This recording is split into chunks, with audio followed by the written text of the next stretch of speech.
부동산 경기 불황임에도 향후 3년간 주택가격이 오를 곳이 존재할까요?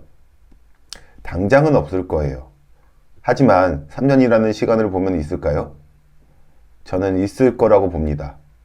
도대체 어떤 이유 때문에, 무엇이 좋아지기 때문에 부동산 불황에도 가격이 오른다고 말할 수 있을까요? 지금과 같은 시장에서 함부로 가격이 오른다고 말하는 것 자체가 논란이 될 수도 있는 부분인데요. 저는 이런 지역이 있을 거라고 생각합니다. 그곳이 어딘지 지금 한번 알아볼게요. 안녕하세요. 세상의 모든 재테크에 대해 이야기하는 프로 재테커입니다. 부동산 실전 투자를 중심으로 경제 공부 등을 진행하며 빠른 경제적 자유를 꿈꾸는 재테크 크리에이터입니다. 현재 대한민국의 부동산 시장은 역대 최저 거래량을 보여주고 있죠. 보시는 것처럼 2008년 거래량에 비해서도 지금 한참 내려가 있는 것을 볼 수 있죠. 전국 아파트 거래량은 2008년 이후에 역대 최저라고 말하고 있습니다. 2008년은 사람들이 많이 아시는 것처럼 서브프라임 모기지론이 터졌던 시기이죠. 아니, 이런 상황에서 주택가격이 오르는 지역이 있을 거라고요? 예, 있습니다. 물론 당장은 아니지만 향후 3년을 본다면 오를 지역이 있습니다. 주택가격이 오르는 요소에는 무엇이 있을까요? 저는 크게 세 가지 요소가 작용한다고 봐요.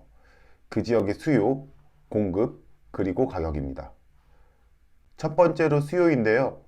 그 지역의 주택 수요. 수요가 도대체 뭘까요? 그리고 그 주택 수요는 어떻게 파악할 수 있을까요? 바로 인구수 추이를 보면 됩니다. 인구수 추이는 네이버에서 그 지역의 인구수를 검색해보면 쉽게 알 수 있어요. 보시는 것처럼 지금 예시로 고양시 인구수를 제가 검색해 봤어요. 연도별로 검색해 봤고요. 2012년부터 2021년까지 10년 동안 계속적으로 늘어나고 있죠. 그렇다면 이 지역의 주택 수요는 향후에도 당연히 늘어나겠죠? 또한 우리가 정량적으로는 파악할 수 없지만 정성적으로 알 수 있는 한 가지가 있어요. 바로 일자리가 창출되는 지역이에요. 이처럼 SK 하이닉스 반도체 클러스터가 들어설 용인 원산면 부지. 이처럼 인터넷 기사나 신문, 유튜브 등으로 보면 어떤 기업이 모 지역에 대규모 투자를 한다는 기사를 볼 수 있죠. 이 지역 또한 향후에 수요가 늘어날 지역이겠죠. 두 번째는 공급이에요. 공급은 대체 뭘까요? 공급은 바로 주택의 입주 물량이에요. 새로 공급되는 입주 물량, 특히 아파트의 입주 물량에 대해 살펴보면 되는데요. 이 아파트 입주 물량은 부동산 지인이라는 사이트에서 찾아볼 수 있어요. 부동산 지인이라는 사이트는 부동산 통계 사이트인데요. 우리가 찾아볼 입주 물량에 대해 확인해 볼 수 있는 사이트 중에 하나예요. 예시로 한번 볼게요. 지금 예시로 충청남도 천안시에 대한 입주 물량을 보고 있는데요. 기간별 수요 입주 보시면 2022년, 23년, 24년 계속적으로 공급이 입주 물량이 증가하고 있는 것을 볼 수 있어요. 또 천안시는 바로 옆에 인접한 아산시의 영향도 많이 받는데요. 아산시의 입주 물량, 공급 물량을 보면 아산시 또한 22년, 23년 계속적으로 공급이 늘어나고 있는 것을 볼 수 있습니다. 마지막 세 번째로 가격입니다. 제가 매번 강조하는 내용이죠. 투자에서 가장 중요한 건 뭐다? 바로 싸게 사는 것이다. 그렇다면 어떤 방법으로 대체 싸게 살 수 있는 건가요? 여러 가지 방법이 있겠지만 간단하게 파악하는 방법 이야기 한번 해볼게요. 저는 입지가 비슷한 지역에서 비슷한 평수, 비슷한 입주 연차, 비슷한 세대수를 맞춰두고 상대적으로 싼 아파트를 찾아봐요. 아니면 더 크게 본다고 하면 상대적으로 싼 지역을 찾아보기도 하는데요. 예시로 한번 보여드릴게요.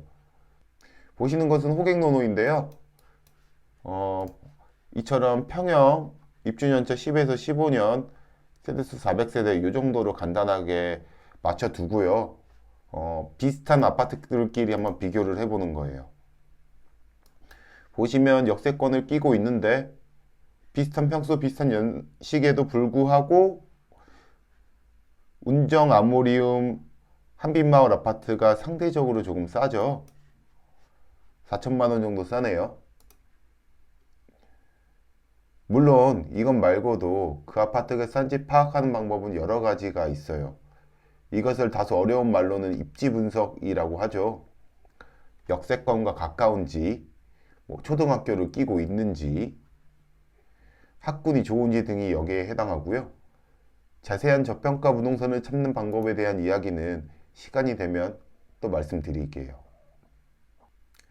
그래서 결론적으로 수요는 꾸준한데 공급은 없고 가격이 싼 지역, 그 지역 어딜까요? 앞에서 예시를 들으면서 살짝 힌트를 드렸는데요. 바로 경기도 고양시, 천안 아산시, 전라북도 전주시입니다. 먼저 고양시 인구수 찾아볼게요.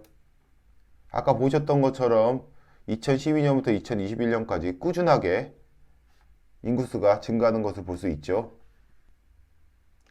그리고 공급입니다.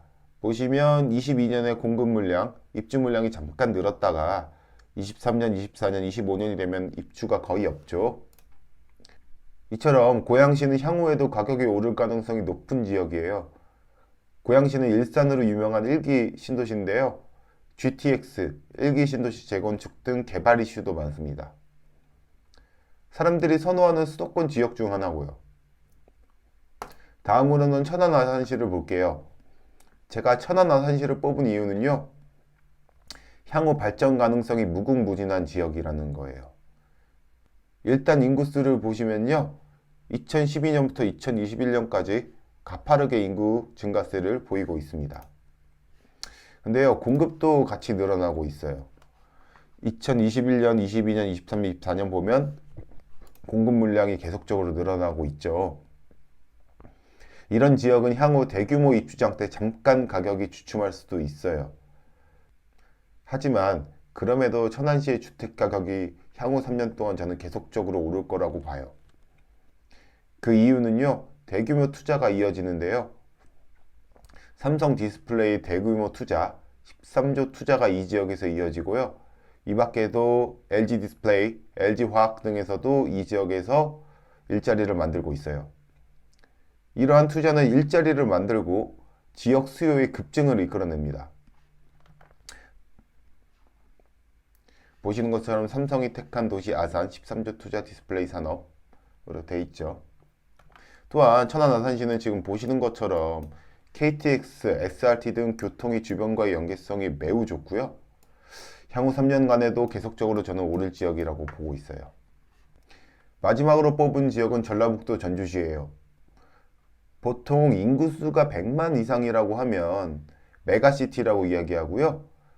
50만에서 100만 사이, 50만 이상을 중소도시라고 이야기해요. 제가 생각하는 인구수 감소에도 수요가 향후에도 꾸준할 지역은 최소 50만 이상의 도시라고 봐요.